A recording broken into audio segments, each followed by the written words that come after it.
saya terdiagnosa kista ovarium. Dan ketahuannya tuh udah telat, jadi udah di atas 6 cm. Jangan kasih tahu ya pacarnya ya, nanti kamu ditinggalin sama pacarmu, soalnya kamu berpotensi nggak punya anak.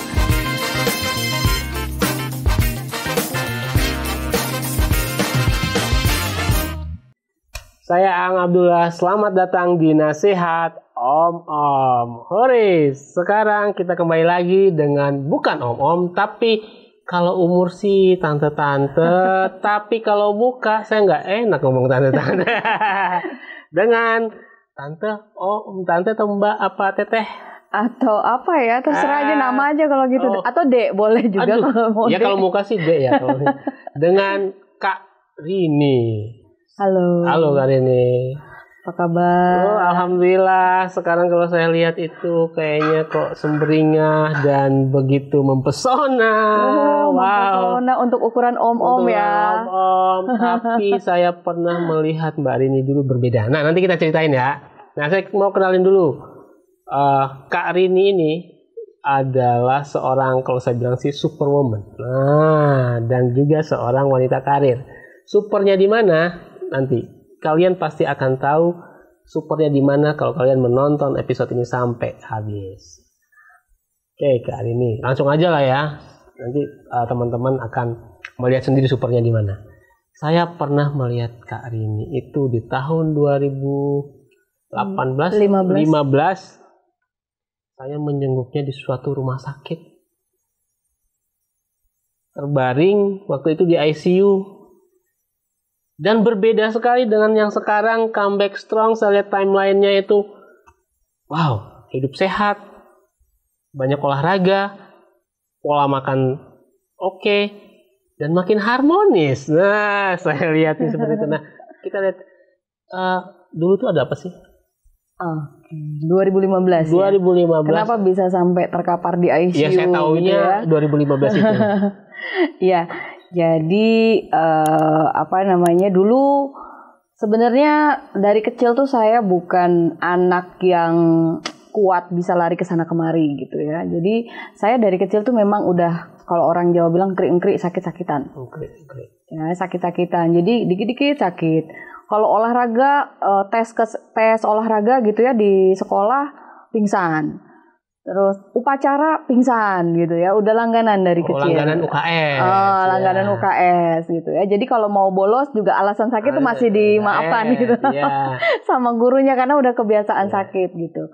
Nah, ternyata sakit saya itu yang kecil udah mulai sakit-sakitan itu di umur saya 21 tahun lah ya. Waktu saya kuliah semester akhir gitu, saya terdiagnosa kista ovarium. Gitu ya, kista ovarium. Dan ketahuannya tuh udah telat, jadi udah di atas 6 cm. Sampai akhirnya di usia 22, saya menjalani operasi pertama saya dengan kondisi kista sebelah kanan 8 cm, kista sebelah kiri 8 cm.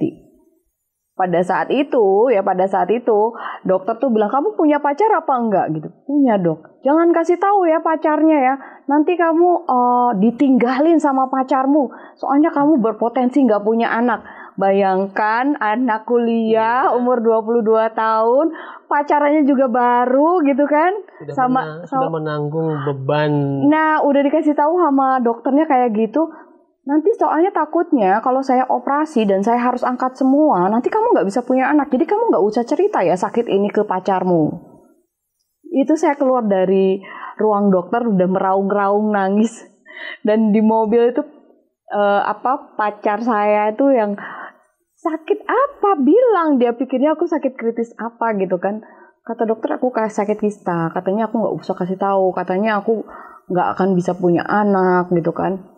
Untungnya pada saat itu dia bilang nggak apa-apa, kita berdua aja nggak apa-apa, dan terbukti sampai sekarang berdua juga nggak apa-apa. So sweet ya, jadi udah lulus ujian dari dulu tuh suami aku. Wah, suami yang luar biasa strong ya. Iya. Jadi itu perjalanan pertama yang saya seumur-umur nggak pernah opnam, tiba-tiba umur 22 tahun saya operasi pertama kista. Gitu ya. Saya pikir semuanya sudah selesai. Ketika saya lulus kuliah, saya melamar kerja dan akhirnya keterima, saya berkarir gitu ya, saya menikah, semuanya berjalan dengan baik. Tapi pada senyampang dengan dari umur 22 sampai dengan saya 27 pada saat saya menikah, itu saya memang setiap bulan itu ke dokter. Kenapa? Karena harus kontrol. Oh, harus kontrol. Karena ketika saya haid lagi, itu sakitnya luar biasa, berarti itu kumat lagi kayak gitu. Jadi di booster sama hormon-hormon kayak gitu supaya saya berhenti dulu mensnya, ditahan. Terus nanti saya enak lagi, udah nggak sakit lagi, udah nggak ke dokter. Nanti sakit lagi ke dokter lagi kayak gitu. Terus. Tapi harus pakai obat terus berarti waktu pakai itu obat. Ya? Dari umur 22 tahun itu memang sudah harus langganan obat. Yes, langganan obat hormon lebih tepatnya ya, karena mengontrol hormonnya itu. Nah, pada saat saya menikah di usia 27 hampir ke 28 tahun, saya langsung program baby waktu itu. Udah di booster lagi karena biasa haidnya di stop gitu ya. Saya di booster penyubur supaya saya hamil gitu ya. Ternyata akibat dari operasi yang pertama ini menyebabkan penyumbatan sehingga penyubur itu juga percuma karena si salurannya udah tersumbat gitu ya, harus ada alternatif yang lain gitu. Nah, akibat dari penyubur itu tadi itu menyebabkan akhirnya kistanya kumat lagi. Gitu. Akibat dari hormon lagi, yes. timbul lagi kistanya kan. Biasanya nih untuk supaya menekan si kistanya biar nggak tumbuh, saya ditahan nggak haid kan. Oh iya. Gitu, saya ditahan nggak haid. Ketika saya mau program baby kan di loss, ditambah penyubur supaya sel telurnya besar-besar kan. Nah itu akibatnya saya kistanya makin subur. Jadi hormonnya pertama waktu awal itu hormon yang diberikan adalah hormon yang buat untuk menahan. Setelah itu hormon untuk mempercepat. Yes, gitu. Ada efeknya nggak konsumsi hormon itu? Karena kan kita tahu kalau hormon dalam tubuh kita ini kalau hormon itu akan berpengaruh pada metabolisme dan lain-lain. Gitu ada pengaruhnya? Pengaruh banget. Jadi ketika ditahan tuh badan tuh kayak pegel semua, begah semua, tidur nggak enak gitu kan. Terus emosi juga naik turun gitu ya. Untung saya baik hati, jadi saya emosi naik turun. Untung suaminya baik hati. Oh salah ya, bukan saya yang baik hati ya, suaminya. Karena kami juga merasakan ketika mood istri itu sedang naik turun. Wah, iya. Alhamdulillah dia memahami gitu ya. Dia melihat sendiri prosesnya kalau kista saya lagi kumat itu sakitnya luar biasa. Jadi kebayang ya, saya dikasih hormon, ketika kistanya kumat saya harus selalu minum painkiller. Saking sakitnya itu painkillernya tuh saya punya bermacam-macam. Jadi dari Mevinal 250, Mevinal 500 itu saya selalu standby. Obat mah tuh selalu standby karena painkiller yang terus-menerus itu menyebabkan saya punya sakit mah yang cukup akut gitu. Nah itulah makanya suamiku bersabar karena dia nggak sakit, gue yang kesakitan gitu kan. Gitu. Jadi dia sangat-sangat memahami lah ya, karena dari umur 22 dia udah nemenin saya gitu kan, dari saya pingsan karena kista dan lain sebagainya gitu kan. Jadi dia sabar lah. Jadi ibaratnya ya, dari saya pacaran sampai saya kencan sampai saya nikah gitu ya, jadwal saya nonton bioskop itu lebih sedikit daripada jadwal saya ke rumah sakit. Jadi datingnya kami berdua itu lebih banyak ke rumah sakit daripada dating nonton kayak gitu tuh.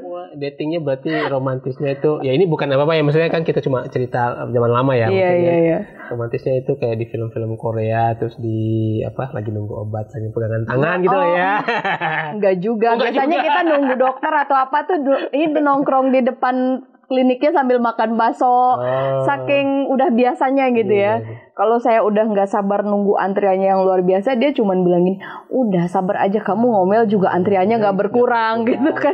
Oh ya bener juga, ya udah kita makan bakso aja yuk gitu. Jadi kita kencannya tuh kayak gitu tuh dari dulu. Nah itu 2000, saya menikah umur 27 tuh 2006 ya. 2006 saya nikah, terus di 2011 saya operasi kedua. Terus operasi lagi yang kedua gitu. Karena kistanya sudah 8 cm lagi kanan kiri dan itu sakitnya udah nggak ketahan gitu ya. Nah, operasi yang kedua dilakukan pada saat saya mutasi ya. Saya dari Jogja pindah ke Jombang, kemudian saya operasi di Jogja waktu itu operasi yang kedua. Setelah operasi yang kedua saya bermaksud untuk bayi tabung, tapi karena saya berkarir nggak sempet lah ya, sok-sokan nih gaya, nggak sempet. Akhirnya mencoba untuk bayi tabung tuh 2013. Ya, 2013, kemudian ternyata kistanya udah tumbuh lagi di 2013 itu. Jadi ketika kita coba untuk bayi tabung, waktu itu ke dokter Oki Ginting, dokternya bilang, ini saya nggak bisa apa-apain lagi. Saya sudah booster, kan kalau orang bayi tabung itu di booster sel telurnya kan supaya gede-gede. Tapi ketika di booster berkali-kali, disuntik berkali-kali, hormon kesuburan saya tuh nggak naik. Bahkan kista saya makin gede, sampai ketutup sel telurnya tuh udah nggak kelihatan. Dan dokternya udah kayak menyerah gitu. Terus yang dia bilang, kayaknya ini udah nggak bisa gitu ya. Udah angkat anak aja gitu ya. Udah. Aku pulang waktu itu, pada saat itu dari dokter menyatakan itu, saya naik motor sama suami ke bandara. Keesokan harinya saya assessment manager. Jadi saya kebayang ya di flight saya nyiapin materi buat presentasi manajer sambil nangis. Terus udah gitu sampai hotel saya nangis lagi, besok paginya saya nangis lagi. Jadi ya nggak tahu ya bentukan wajah saya waktu assessment itu mungkin bengep-bengep ya. Cuman ya saya fight aja gitu ya, ini saya laluin. Saya tuh tipikal orang ya kalau saya sedih ya saya rasain, tapi udah gitu loh. Kalau mau nangis aja, tapi udah itu udah gitu kan. Yang penting setiap ada ujian itu pasti ada jalannya, ada hikmahnya gitu kan. Ya udah saya assessment, saya berusaha gini, udah saya sedih sekarang nggak apa-apa, yang penting saya siapin semampunya saya gitu ya, saya ikhlasin aja hasilnya gimana itu assessment gitu, nggak ngerti gitu kan, karena kondisinya juga pada saat bikin materi rada ngeblank juga gitu kan. Tapi ya itu ya rezeki itu kan yang nggak kemana gitu ya. Allah mengatakan ya udah kun fayakun jadilah, ternyata Allah itu mengganti gitu ya. Saya yang divonis udah kayaknya kamu nggak usah berharap lagi nih, udah berat gitu kan, ternyata diganti sama Allah rezeki yang lain. Jadi dihibur dengan rezeki lain, karir gitu ya. Jadi kita itu jangan, makanya saya tuh prinsipnya jangan sedih lama-lama gitu ya. Karena apa ya, Allah, saya yakin aja, percaya aja kalau Allah tuh mengganti kok. Mengganti dengan hal yang berbeda. yang bermanfaat buat kita, yang lebih bermanfaat buat kita ya. Kamu pengen anak sekarang, kamu belum waktunya gitu kan. Kamu sekarang waktunya ini gitu ya. Ya udah. Jadi makanya setelah beberapa kali ujian saya berpikir seperti itu sih. Kalau ada ujian datang, saya ikhlasin. Karena saya percaya entah gimana caranya, Allah tuh pasti akan ganti yang lebih gitu. Jadi saya lost everything. Saya kehilangan sepeda, saya kehilangan macam-macam. Saya pernah kehilangan perhiasan 1 kotak yang dikumpulin 10 tahun gitu ya. Itu? Kecurian biasalah. Itu saya ikhlas aja, bilang, aduh itu cuma benda, bukan nyawa, nggak apa-apa gitu kan, pasti diganti. Jadi kayak gitu. Nah, sampai 2018. 2013 kan, 2013. 2015 di Semarang, waktu itu saya dinas di Semarang. Setelah saya promosi, saya mulai ngerasain nyeri hebat kan, karena saya 2013 sudah ketahuan kistanya kumat. Saya masih tahan-tahan tuh pakai hormonal, padahal udah nggak ketahan sebenarnya, kistanya udah besar. Ketika saya ke general check up ceritanya, ketika general check up ketahuan ternyata ginjal kanan saya tuh bengkak. Ginjal kanan bengkak. Baru ketahuan jika kita mengecek semuanya. Semua. Jadi USG general check up kantor kan setahun sekali tuh rutin ya. Ketahuan ternyata saya tuh ada kista, ada ginjalnya bengkak karena ada cairan yang nggak bisa keluar, air seninya tuh nggak bisa total keluar gitu ya. Apa karena kebanyakan obat atau hormon itu? No, tidak. karena kistanya menutup saluran seninya yang dari ginjal ke saluran. Nah, saya masih tahan-tahan tuh. Habis saya ketahuan 2013, saya coba berbagai macam alternatif dengan harapan saya nggak maulah operasi ketiga kalinya gitu ya. 2 kali operasi gitu kan. Mau ketiga kalinya. Udah mau ketiga kalinya gitu. Kemudian dokternya pun juga agak serem juga waktu itu. Kamu udah 2 kali operasi? Iya, udah 2 kali operasi. Terus ini sekarang ginjalnya bengkak. Terus dia memberikan penjelasan yang detail banget gitu ya. Jadi oke, langkahnya sekarang adalah kamu operasi laparoskopi dulu. Jadi pakai kamera gitu ya, yang cuma dilobang-lobangin doang gitu ya. Cek pakai kamera gitu loh ya. Ya, dan melakukan operasi juga. Operasi. Oh, ada laser yang dimasukin, dieksekusi. Cuman dia bilang gini, karena kamu sudah 2 kali operasi, kemungkinan akan terjadi banyak perlengketan di dalam. Apa? Maksudnya lengket apa yang perlengketan itu? Jadi bekas operasi kan menyebabkan scar ya, menyebabkan bekas luka, tapi di dalam. Di dalam. Sehingga dia bisa jadi organ-organ kita tuh ada yang lengket-lengket gitu loh. Iya. Nah, saya akan coba lepas perlengketan itu, tapi kalau terjadi pendarahan atau misalnya lengketnya di usus, terus saya eksekusi ususnya, ternyata ususnya bolong, ya terpaksa nanti akan dibuka, operasi buka. Operasi besar. Operasi yang membuka perut lah istilahnya. Buka perut gitu kan. Dan bisa jadi nanti ususmu saya potong. Kalau misalnya sampai nggak sengaja, misalnya kejadian sampai bolong misalnya. Dan itu kalau dipotong berarti kamu harus siap masuk di ICU. Dan 3 hari kamu benar-benar akan ditidurkan karena ususnya harus benar-benar istirahat.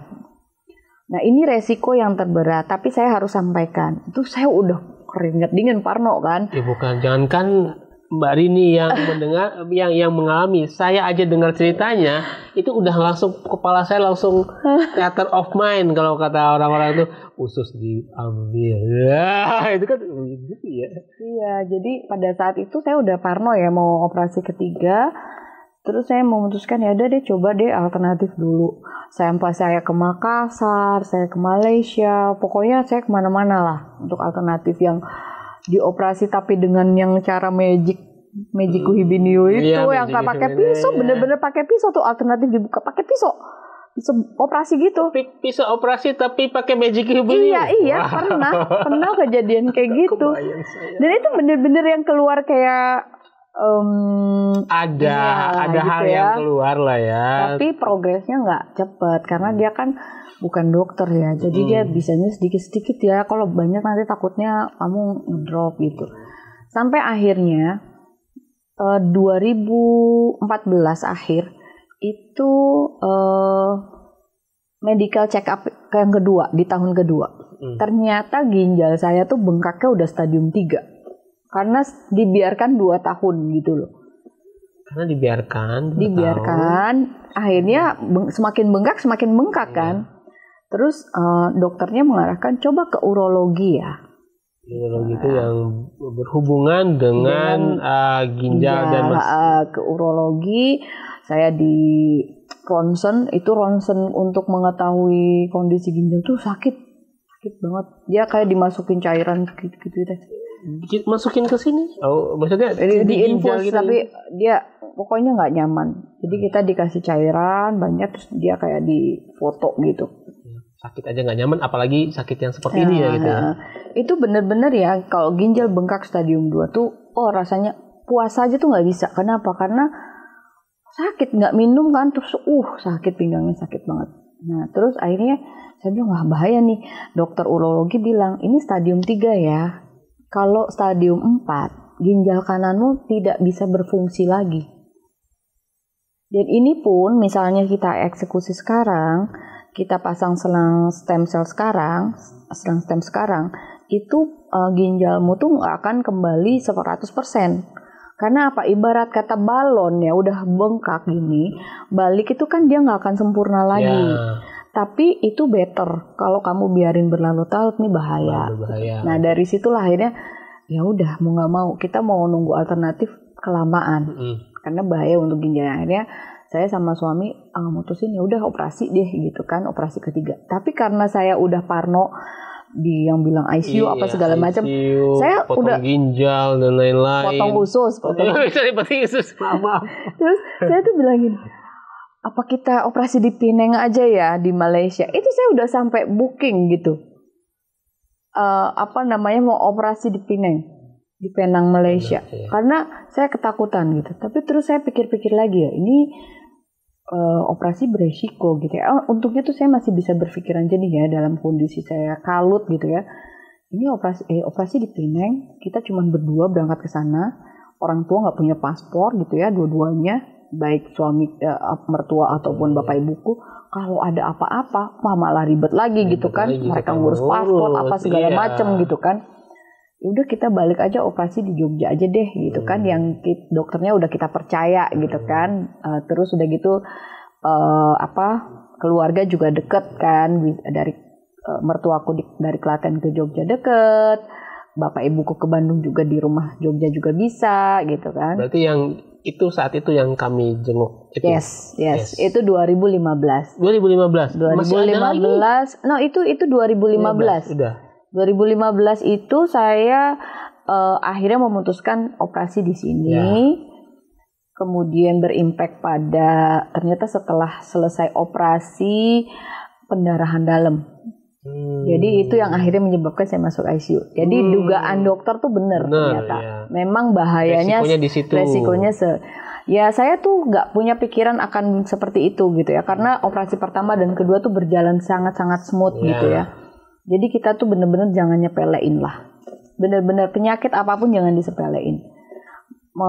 Itu H-1 malam besoknya saya operasi itu saya masih bisa bercanda-bercanda sama sahabat-sahabat saya gitu ya, makan di ruang rawat inap gitu kan. Tiba-tiba besoknya masuk ICU baru melek 7 hari kemudian. Iya, kita datangnya tuh belum melek. Kita melihat kondisi saat itu tuh berbeda jauh gitu sama saat ini, itu makanya Iya. Jadi apa sih yang aku rasain gitu ya? Selama 7 hari itu berada di mana? Banyak anak orang tanya tuh kayak gini. Mbak, kamu ngelihat kayak lorong gitu nggak terus yang ada cahaya? Ya, titik aku bilang gitu. Kagak ada. Kagak ingat. Jadi aku ingat. Jadi jadi aku cerita keluar dari ruang operasi ya. Iya. Keluar dari ruang operasi, saya masih tidur tuh. Biasanya saya tuh ditepuk-tepuk karena udah 2 kali operasi udah tahu lah ya prosedurnya, abis operasi tuh ngapain, ditepuk-tepuk, bangun Mbak, bangun gitu ya. Nah ketika bangun tuh harusnya saya ya udah bangun aja gitu. Udah gitu saya akan dibawa ke kamar rawat inap gitu. Tapi waktu itu saya disuruh bangun, itu saya pusing banget.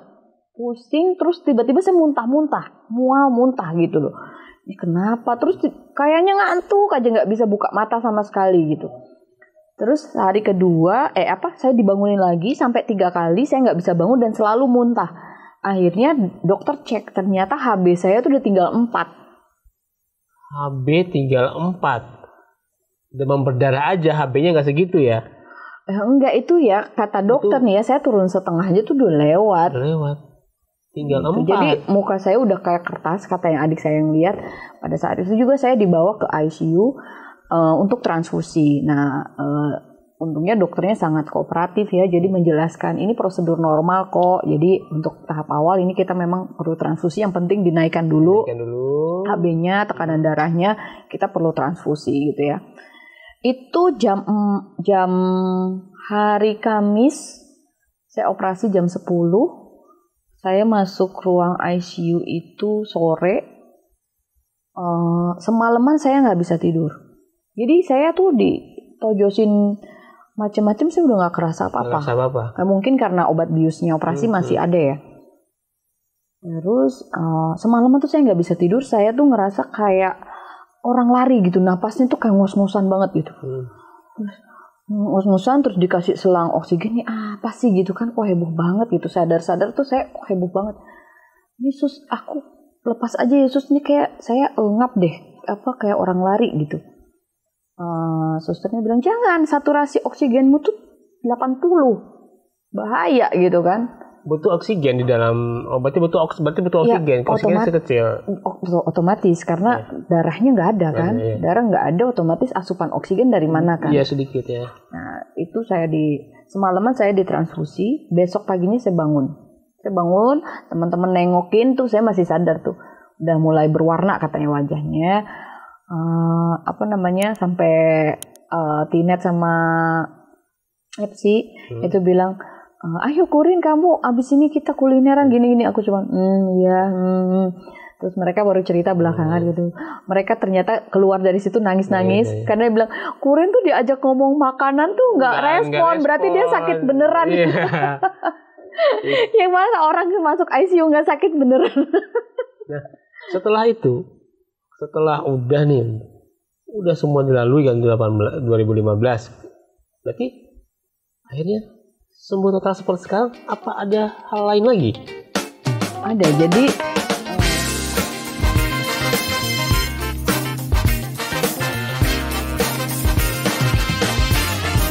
ngomong sama diri saya sendiri, ya Allah besok saya bangunin. Saya takut kebablasan gitu kan. Saya tinggal menjalani hidup dengan nyaman gitu ya. Ternyata tiba-tiba 2018 tuh saya jalan pincang-pincang gitu. Obat itu memang menekan imun saya, tapi berimpact pada penyakit yang lain. Dan autoimun kan menyerang organ, dan itu akhirnya menyebabkan organ kita kan radang.